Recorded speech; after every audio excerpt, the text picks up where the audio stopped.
Diciamo che c'è da fare anche un grande lavoro per inculcare il piacere della lettura anche nei giovanissimi. Si diceva qualche tempo fa che il libro cartaceo in particolare potesse andare in crisi. Mi pare che questo non sia accaduto, perché il libro cartaceo ha sempre il suo fascino, è qualcosa che resta.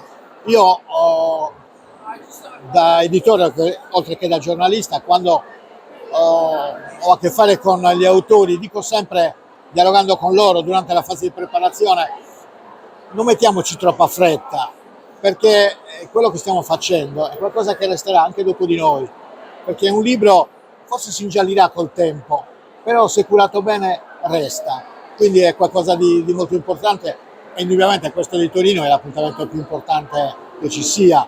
Per me è la prima esperienza diretta in presenza qui a Torino e indubbiamente, anche se siamo ancora al giro di boa, ancora c'è qualcosa davanti da vivere, è stata fino adesso una grande e bella esperienza.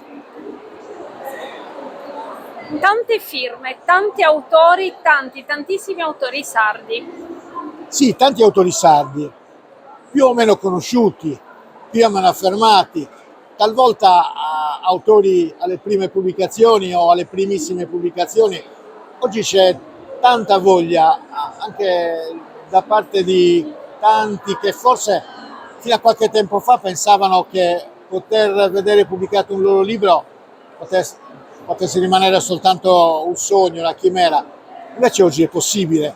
Ovviamente, secondo le necessità, le esigenze, sono diversi modi di pubblicare, edizioni diverse, però oggi si può trasmettere, pubblicare, trasferire su un libro cartaceo anche qualcosa che magari si è ideato, costruito nel tempo e che, come dicevo prima, molti pensavano forse che non potesse essere realizzabile come il loro sogno.